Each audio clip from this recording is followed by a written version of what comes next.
कुमारी कंगना राउत।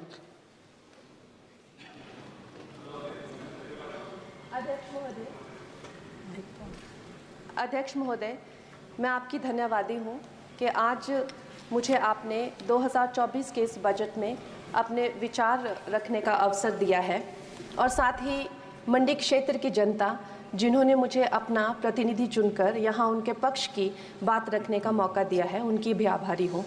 ये जगह मेरे लिए बहुत नई है, मैं एक नई सांसद हूँ, मगर मुझे इस बात का आभास है कि ये जो 18वीं लोकसभा है ये कोई सामान्य लोकसभा नहीं है।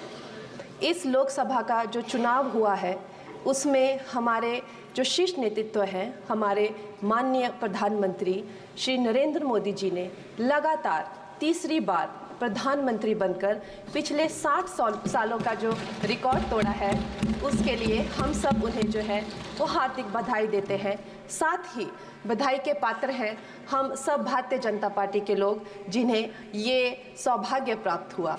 और मैं ये भी मानती हूँ कि हमारे भारतवर्ष की जनता जिन्होंने एक स्थिर, सहज और सफल सरकार को चुना है और एक संकल्प को चुना है, वो भी बधाई के पात्र हैं। महोदय जी, हम सब जानते हैं कि आज से 10 साल पहले हमारे देश की अर्थव्यवस्था का क्या हाल था। आज से 10 साल पहले हमारी संघर्षशील जो एक चरमराती और एक लड़खड़ाती अर्थव्यवस्था जो कहीं 11वें नंबर पर थी और सारा देश जो है उसको लेकर चिंतित रहता था, पिछले 10 सालों में वो अर्थव्यवस्था 11वें से 5वें नंबर पे आई है और बहुत तीव्रता से जो है तीसरे नंबर की तरफ जा रही है। ये जो 2024 का बजट है ये सब वर्गों को जो है वो शक्ति प्रदान करने वाला बजट है। इस बजट से जो है वो हमारी अर्थव्यवस्था को भी तीव्रता मिलेगी महोदय जी। और जो हमारा 2047 का जो संकल्प है कि विकसित भारत का जो संकल्प है, हम प्रथम इकोनॉमी बनेंगे, वो भी इस बजट से हम पूरी उम्मीद है एक कदम हम उस संकल्प के जो है वो करीब जाएंगे।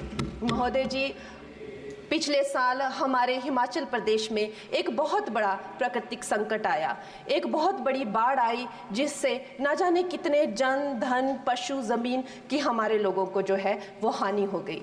लेकिन दुख की बात यह है कि अभी भी हमारा हिमाचल प्रदेश जो है उस त्रासदी के प्रभाव से जो है उसके प्रभाव से, उसकी हानि से बाहर नहीं आ पा रहा है। और उसका जो मूल कारण है वो है वहाँ की जो कांग्रेस की सरकार है, उनका जो लापरवाही है और उनकी जो भ्रष्टाचार नीतियां हैं। आज भी हमारे लोग जो हैं उस बाढ़ के प्रभाव से जो पीड़ित हैं। मैं आदरणीय और माननीय हमारी जो वित्त मंत्री हैं श्रीमती सीतारमण जी का मैं आभार व्यक्त करती हूं कि उन्होंने हमारी हिमाचल की जनता के लिए जो है एक स्पेशल रिलीफ फंड की जो घोषणा की है। हम सब हिमाचल वासियों की तरफ से हम आपका अभिनंदन करते हैं और हम आपका आभार प्रकट करते हैं। महोदय जी, मुझे ये जान के और आपको बताकर इस बात की खुशी भी होती है और खेद भी होता है कि जितना काम पिछले 10 वर्षों में हमारी भारतीय जनता पार्टी ने हिमाचल प्रदेश में किया है वो उतना काम हमारे आज़ादी के बाद 60 सालों में भी हिमाचल प्रदेश में नहीं हुआ था। आप सब हिमाचल जाते रहे होंगे। Varsha, it is her maiden speech. आप सब Himachal, Varsha, it is her maiden speech, kindly.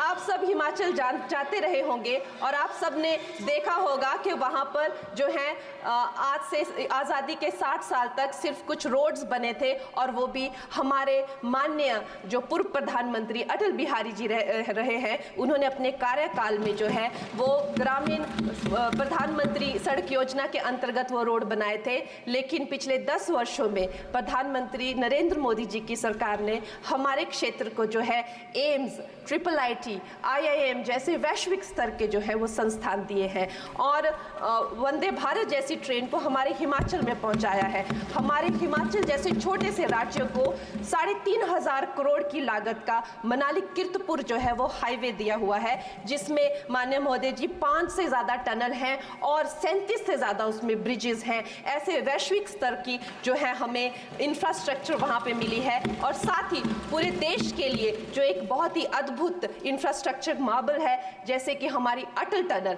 9 kilometre की जो वो अटल टनल है, विश्व की सबसे लंबी टनल है और वो एक सिंगल ट्यूब हाईवे जो है वो पूरे विश्व के लिए जो है एक बहुत बड़ा उदाहरण है। और उसके साथ ही 11,000 करोड़ के हाइडल प्रोजेक्ट्स हमारे हिमाचल प्रदेश को दिए हैं। अगर मैं ये सूची यहाँ पे रखूं तो शायद आप लोगों का बहुत वक्त जो है इसमें लग जाए, लेकिन लाखों लाभार्थी जो है वो चाहे मुफ्त राशन हो, चाहे पीएम की जो है वो मकान हो या आयुष्मान हो। हमारा हिमाचल प्रदेश एक ऐसे राज्य है जो पूरी तरह से शौच फ्री है और वहाँ घर घर में जो है वो गैस चूल्हे का कनेक्शन लगा है। एक भी माता, एक भी बहन गैस चूल्हे के कनेक्शन के बिना नहीं है। और मेरा ये जो सौभाग्य है 18वीं लोकसभा में, महोदय जी, मेरा ये सौभाग्य है कि जब मैं यहाँ पे आई थी तब महिला आरक्षण बिल, जो राजनीति में महिलाओं को जो है 33% आरक्षण देता है, वो बिल भी पारित हुआ था। तो मेरे लिए बड़ी ही ये सौभाग्यशाली जो है 18वीं जो लोकसभा है। और मैं ये कहना चाहूँगी कि ये जो बिल है ये अवश्य ही एम्प्लॉयमेंट हो या चाहे स्टार्टअप इनोवेशंस हो, चाहे हमारे गरीब और मिडिल क्लास को टैक्स रिलैक्सेशन हो या हमारे जो अन्नदाता किसान हो उन पे फोकस हो। ये मैं इसे होलसम बजट कहती हूँ। और मेरी एक प्रार्थना रहेगी हमारे सरकार से कि हमारे मंडी क्षेत्र में अगर एक इंटरनेशनल एयरपोर्ट हो तो अवश्य ही हमारी जनता का टूरिज्म की दृष्टि से बहुत कल्याण होगा। वो हमें ज़रूर इस विषय में सोचें। और मुझे लगता है ये जो बजट है हम हिमाचल के वासी जो हैं इसका पूरी तरीके से जो है वो वेलकम करते हैं। और धन्यवाद।